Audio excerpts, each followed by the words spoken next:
क्षमा कीजिएगा, बीच में एक आवश्यक फोन आ जाने के कारण मुझे हटना पड़ा। मैं पुनः प्रारंभ करता हूँ अपनी बात को। तो मैं ये कह रहा था कि यदि ईश्वर ने हमारी बात को, हमारी याचना को स्वीकार करके कुछ दे दिया तो वो कृपा है, और यदि नहीं दिया है तो वो अति कृपा है। इसके प्रसंग में मैं बता रहा था कि कथा मैंने सुनी है, मैं उसको अवश्य यहाँ उद्धृत करना चाहूँगा। एक सेठ थे, किसी गांव में रहते थे, अच्छा उनका कारोबार था। उनके किसी कारण से कोई संतान नहीं थी। उन्होंने जगह जगह मंदिर, तीर्थ, जहाँ भी जा सकते थे वहाँ गए, जहाँ गुहार लगा सकते थे वहाँ गुहार लगाई, किंतु उनके संतान नहीं। अंततोगत्वा एक स्थिति ऐसी आई कि उनकी धर्मपत्नी भी चल बसी। तो अब वो सेठ जी थोड़ा उदास रहने लगे। कहने लगे तो बड़ी क्या करूं मैं, अब सब जगह घूम आया, सब जगह कर लिया, अब तो साधन ही समाप्त हो गया, अब तो कोई ऐसी परिस्थिति है ही नहीं। तो वो एक बार वृंदावन गए और वहां से कुंज बिहारी की एक मूर्ति छोटी सी भगवान के लड्डू गोपाल के लिए आए और उन्होंने उनकी सेवा में ही अपना समय बिताना प्रारंभ किया। सेठ जी का कारोबार बहुत अच्छा था, अच्छे धनिक थे, पूरे गांव में उनका नाम था, सब लोग उनसे लेन देन का व्यापार किया करते थे, सब उनका आदर किया करते थे। तो लोग बाग सेठ जी से कहते होंगे, सेठ जी एक बात बताओ, ये जो तुम्हारी धन संपत्ति है इसका क्या होगा तुम्हारे बाद में, तुम्हारे तो कोई संतान नहीं है। तो कहने लगे कोई बात नहीं है, ये जो मेरा कुंजू है, वो लड्डू गोपाल से प्यार से कुंज बिहारी को कुंजू कहने लगे। कहने लगे ये जो मेरा कुंजू है सब इसी का दिया हुआ है, मैं सब इसी को दे जाऊंगा। लोग बात कहा करते थे, सोचा करते बाद में कि तो सेठ तो पागल हो गया, संतान के, पुत्र के न होने के कारण ये सेठ पगला गया है जो ऐसी बहकी बहकी बातें किया करता है। लोगों ने कहा कि भगवान कि तुम इतनी मान्यता करते हो, इतनी पूजा पाठ करते हो, हमेशा से तीर्थ व्रत तुमने सारे किए हैं, लेकिन भगवान ने तुम पर कृपा नहीं की। सेठ जी कहने लगे कि मेरे ऊपर तो आप कृपा की बात कर रहे हैं, मेरे ऊपर तो अति कृपा की है जो मुझे संतान नहीं दी। लोग पूछते कि कैसे, तो सेठ जी बताया करते कि संतान होती तो कोई भरोसा नहीं था कि वो मेरे मनमाफिक चलती, उसका चाल चलन मेरे अनुसार होता, या वो मेरी गद्दी को संभालती, या वो इतनी पढ़ी लिखी होती कि उसको जो है वो कोई बड़ा ओहदा मिलता। बहरहाल उसकी सफलता की जो मेरी संतान होती उसकी सफलता की कोई गारंटी नहीं थी। अच्छी निकलती, बुरी निकलती, संस्कारी होती, दुराचारी होती, व्यभिचार करता, क्या करता, क्या पता, कौन जानता है। जो सामने है ही नहीं उसके विषय में क्या कहा जा सकता।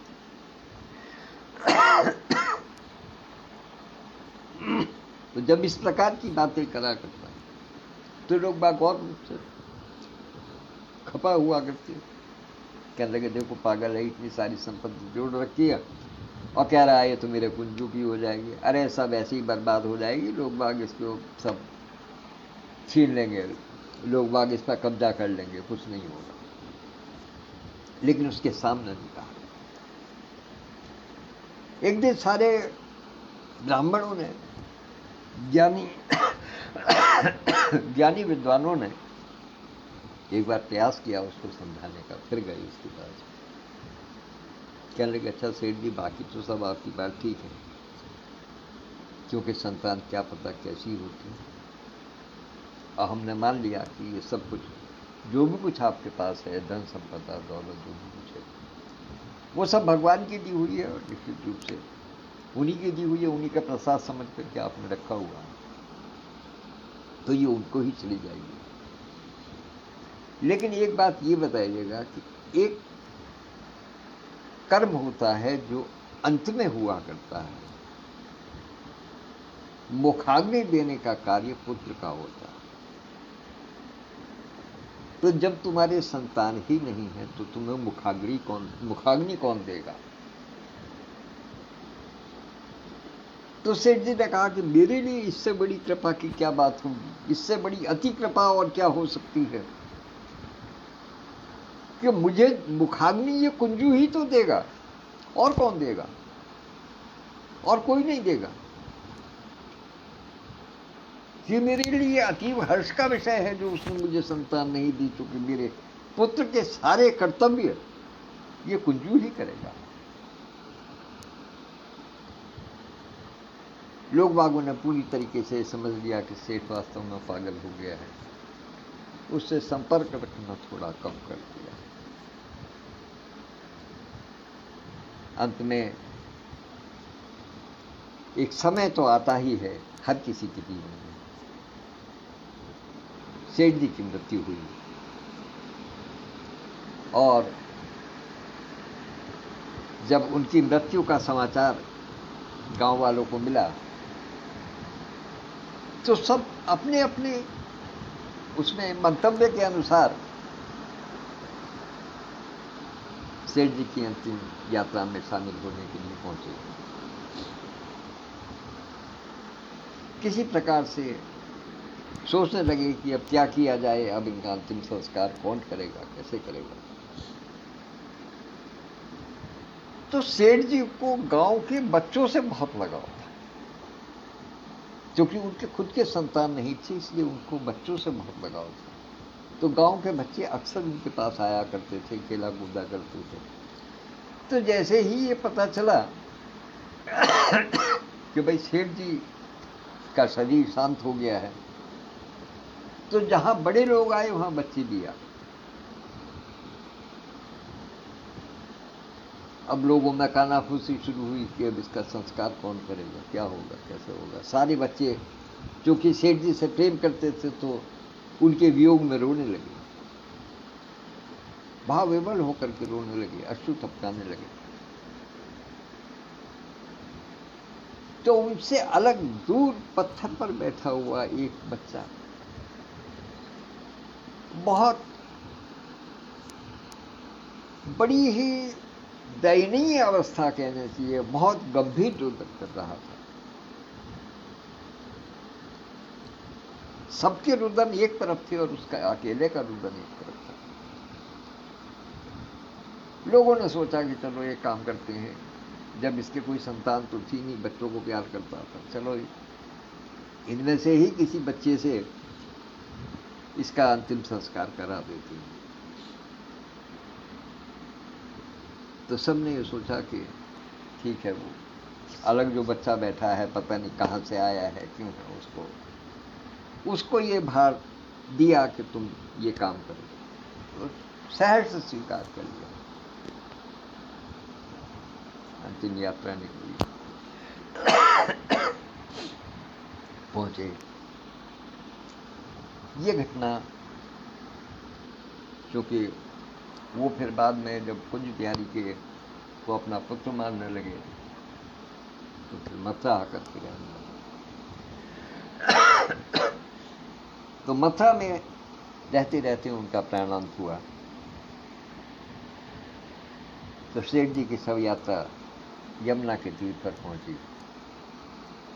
जिस बच्चे को निर्धारित किया गया था उसने उनके सारे कर्म किए, मुखाग्नि दी,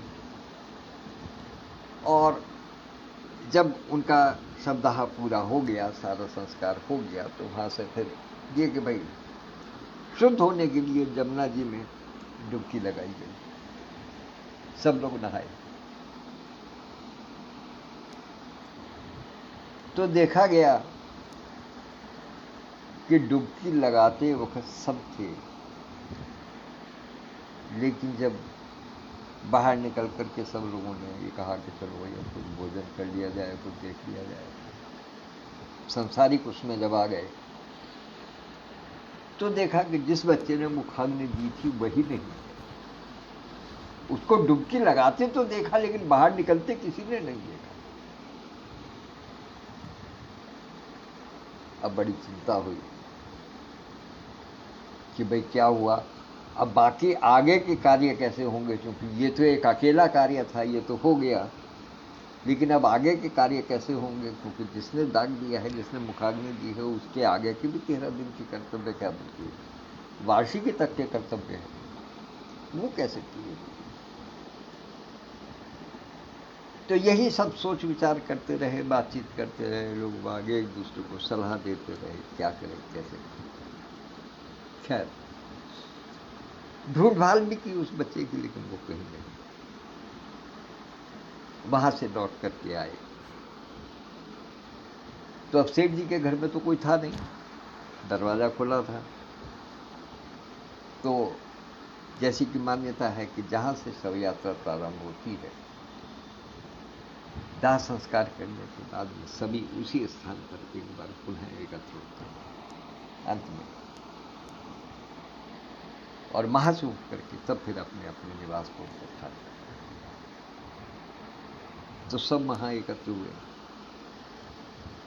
और फिर उठ करके सब लोग जाने लगे। तो ये सोचा कि चलो दरवाजा भी बंद कर दें सेठ जी के मकान का। अंदर गए उस कमरे में जहां सेठ जी के कुंजू बैठते थे,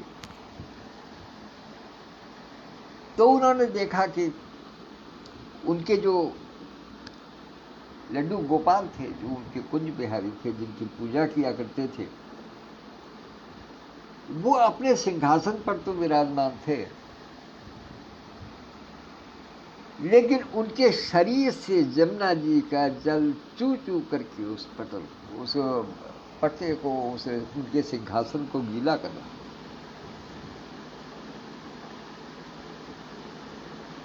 समझ आ गया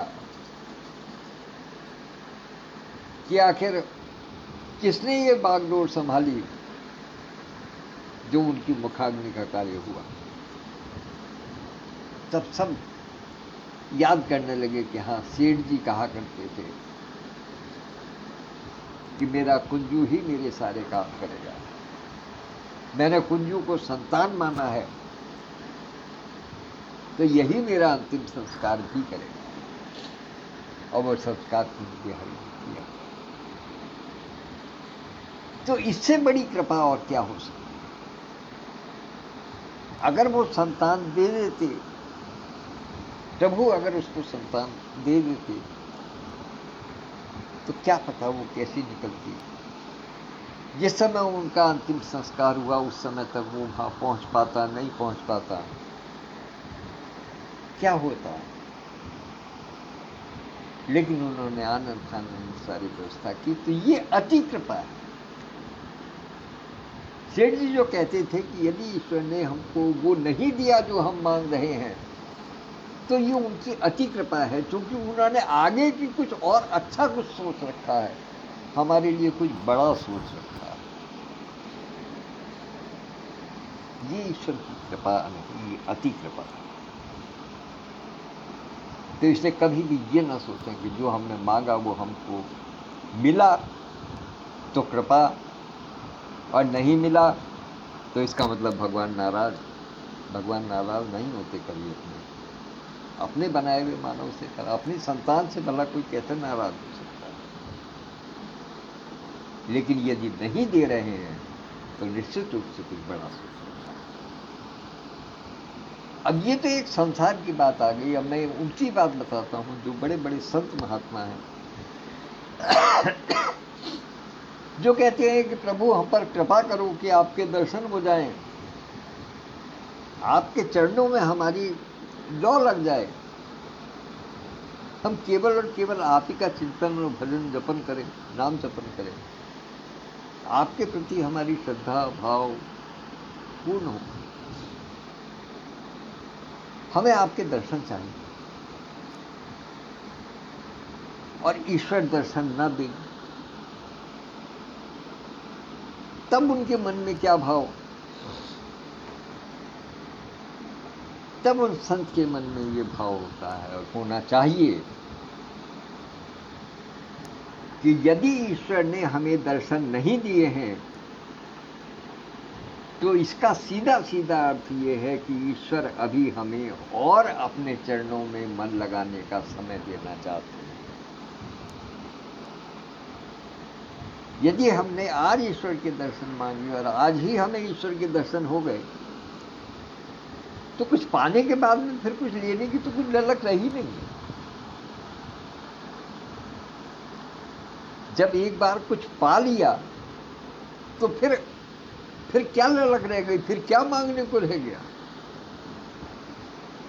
कुछ नहीं। तो इसलिए यदि नहीं मिला है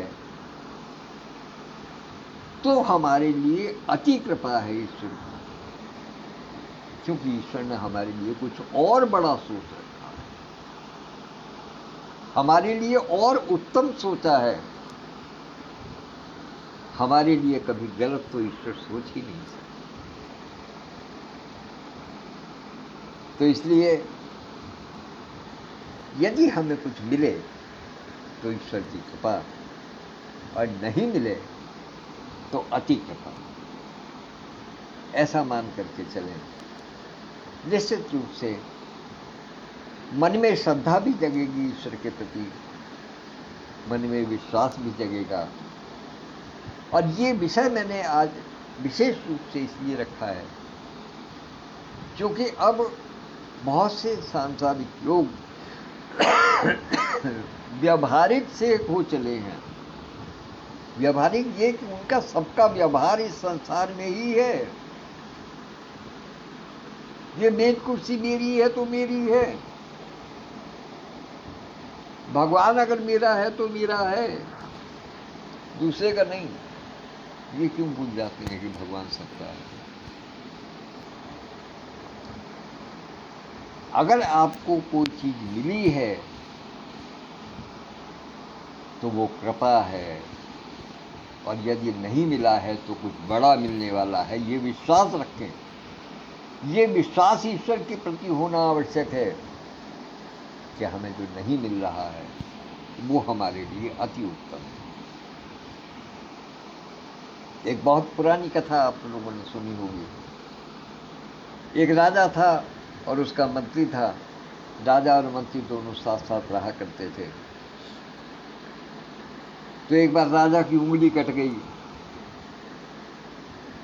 राजा ने मंत्री से पूछा, क्या रे मेरी उंगली कट गई भाई, तुम्हें कैसा लग रहा है? तो उसने कहा कि what God does does good.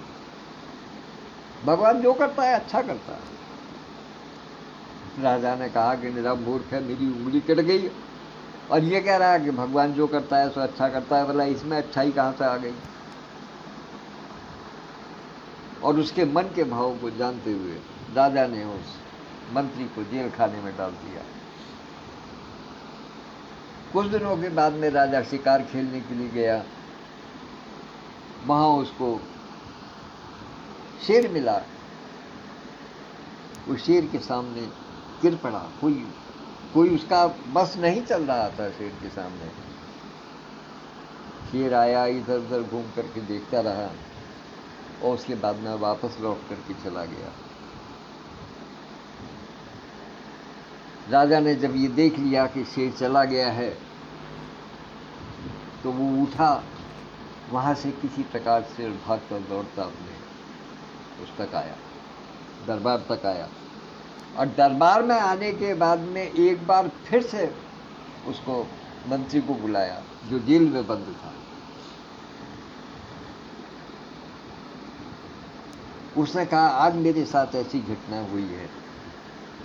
तो उसने फिर कहा कि what God does does good, ईश्वर जो करता है वो अच्छा करता है। कह लगे भाई ये तो मैं बात आपकी समझ गया कि तुमने जो कहा था कि उंगली कट गई तो शेर तो भी अंग भंग का भक्षण नहीं करता है, तो लिहाजा मेरी जान बच गई। लेकिन उस कारण मैंने जो तुम्हें दंड दिया इतने समय तक जो तुम जेल में रहे, इसमें क्या भलाई हो सकती है? तो उसने कहा सेठ जी, कभी आपको इस बात का ध्यान है कि जब तक मैं जेल में नहीं था तब तक कभी भी कहीं भी जब भी जाते थे तो दोनों साथ साथ जाते थे, शिकार खेलने जाते थे तो साथ जाते थे, भ्रमण के लिए जाते थे तो साथ जाते थे। कह लगे तो मुझे जेल में भेज करके भी वो उस घटना ने भी वही सिद्ध किया है कि ईश्वर जो करता है वो ठीक करता है। अगर मैं जेल में नहीं होता तो आपके साथ जाता तो मेरे तो प्राणों की रक्षा हो गई। आपको तो शेर ने छोड़ दिया था, मैं तो पूरा था, मुझे तो खा जाता, मेरा तो जीवन ही समाप्त हो जाता। तो इसलिए ईश्वर ने जो भी किया, जिस रूप में भी किया, वो सब उचित ही किया और सही किया। इसलिए कुछ पा लेने में ईश्वर की कृपा मानिएगा और कुछ ना पाने में अति कृपा मानिएगा। इन्हीं शब्दों के साथ मैं अपनी वाणी को विराम देता हूँ और इस समय उपस्थित होने के लिए आदरणीय महेश जोशी जी, विद्युत प्रभा दीदी और ऋतु गर्ग दीदी, आदरणीय भाई विधुभूषण त्रिवेदी जी, डॉक्टर सत्यप्रकाश पांडे जी, और इससे पहले जो एक छोटा वाला अंक था जिसमें कि बीच में मुझे वाचन रोकना पड़ा था, लेकिन बाद में बंद हो गया एक फ़ोन कॉल आने के कारण, उसमें आदरणीय यति शर्मा दीदी उपस्थित थी। तो मैं सबकी उपस्थिति को सादर प्रणाम निवेदित करता हूँ और अपनी वाणी को विराम देता हूँ। धन्यवाद, नमस्कार। आज प्रयास करूँगा कि 11 बजे कवि के साथ कॉफ़ी पटल पर उपस्थित हूँ और अपनी कुछ बात। धन्यवाद, नमस्कार।